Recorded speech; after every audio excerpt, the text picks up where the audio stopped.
Hi, I want to show you how you can grow potatoes at home.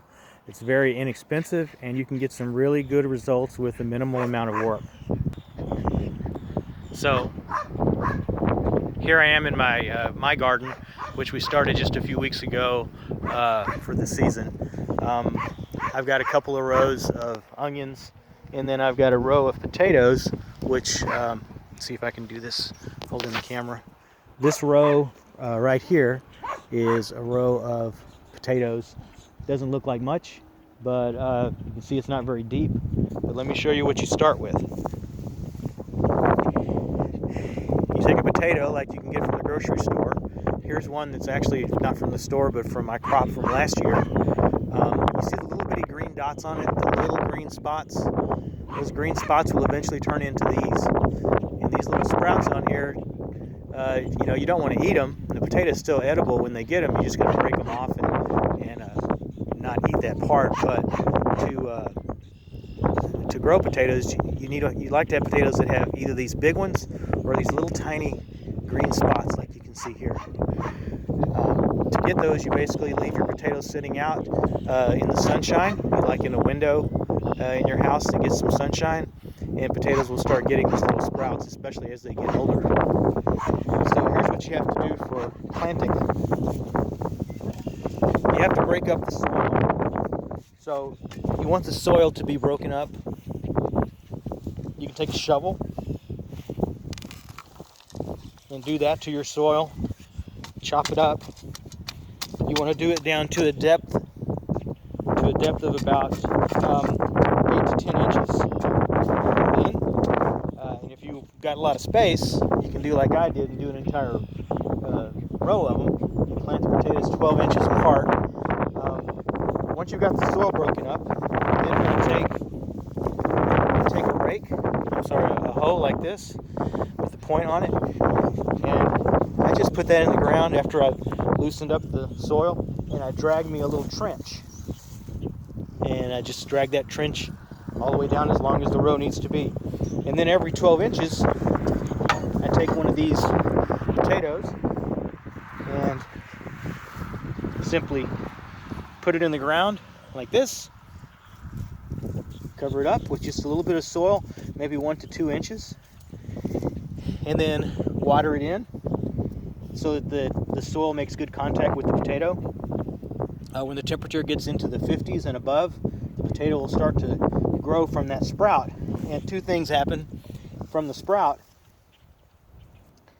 From this part of the plant, you get leaves that come up through the ground and sprout up. And then from other spots on the potato, you might get more of these, or you might get roots, and these roots will spread out and they'll develop their own potatoes on the roots. But you got to have this part up above the ground eventually so that the leaves can gather energy from the sun to grow, photosynthesis. It takes a while. It can take about 100 days from the time you plant to the time you harvest, and it depends a lot on the temperature. It depends on how much sunshine you get, but it's about 100 to 120 days from the time you plant to the time you harvest. A good trick is called hilling the potatoes. It causes the roots to produce more tubers. Potatoes are tubers. So what you do is when the plant gets about 6 inches tall, you take some dirt from next to it and you pile it back on top of the plant so that only 3 inches of the plant is showing. And then when it grows another 6 inches, you do the same thing. You hill up another 3 inches so that only the top 3 inches of the leaves are showing. You do that about 3 times throughout the season. And then eventually the plant gets, after the third time you've done that, the plant will take off and grow. There'll be little flowers on it. Sometimes the flowers will even make little berries, because potato is a nightshade like tomatoes and peppers and eggplants. And it makes a little bitty tomato looking like a cherry tomato, a very small cherry tomato. Do not eat it. It's poisonous. Don't eat the leaves of the potato plant or any parts that are green on the potato. The easiest kind to grow, in my opinion, are the Kennebec White potatoes. I've grown them for many years, and I usually will have some left, you know, a year later or 6 months later after the harvest. I'll have a few left that I'll use for my seeds basically for the next year. So I don't have to go buy new seed potatoes every year. I've experimented with different varieties too, but those are by far my favorite, the Kennebec White. They're good for making French fries or baked potatoes or mashed potatoes. Just a good all-around potato, and they keep for a long time.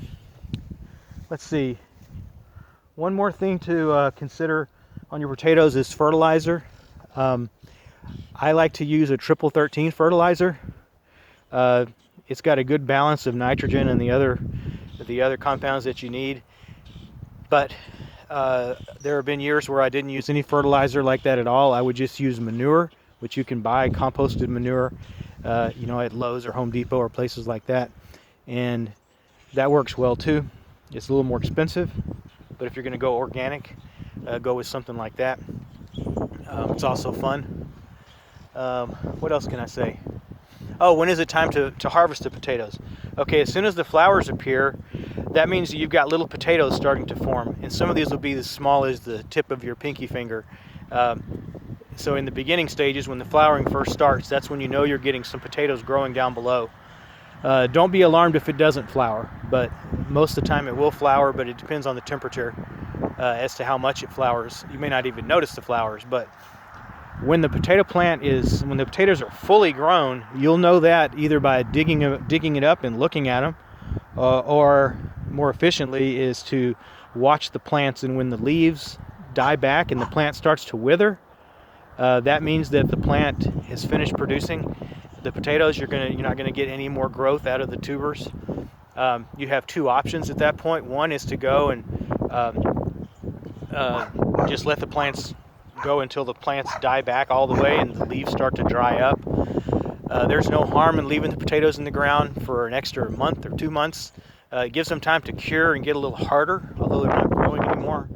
When you do finally harvest them, after that plant has died off, the easiest way to do it is wait until the soil is a little bit damp and soft, so you can work it easier. You just grab a hold of the base of the plant and pull it up. And when you do, it'll pull up a few potatoes, and then you dig around the plant, around the roots, carefully until you've pulled up all the little potatoes that are growing below. And you'll find lots of them. Sometimes we've found potatoes as far as a foot or more away from the base of the plant. So you want to dig a pretty good circle around the base of that plant. If you planted them about 12 inches apart, then you basically just have a row of potatoes that is maybe a foot or so wide, and as long as the row is, and you'll get lots of potatoes. And I tend to pick every single one of them that I can get, even the small ones that are just finger potatoes, because those are still just as good and edible. When it comes to peeling them, if you use the Kennebec White, you really don't need to peel them for much. Even for French fries, the skin is so thin. Do not wash the potatoes after you've harvested them. If you wash them, you might damage the skin, and you don't want any exposed skin, or you don't want any skin pulled off of the potato while you're storing it. But they will store for many, many months. I have some that we harvested in August last year, and it's now April, and these potatoes are still edible. They do start to get soft, but they're still completely edible. You just cook them. And you can save some from year to year.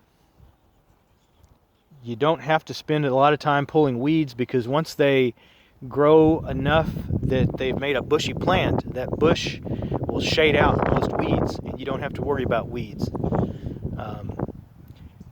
You do have to worry about rabbits. If you live where I do, rabbits will come and eat the small green potato leaves, so you got to fight the rabbits. But I hope this has been informative. Maybe as time goes by, I can come out and take some more pictures as the crop develops, so that you can see the different stages of it. But here in this first stage, it just kind of looks like a bare field with nothing growing up yet. All right, thanks. Hope you enjoyed it.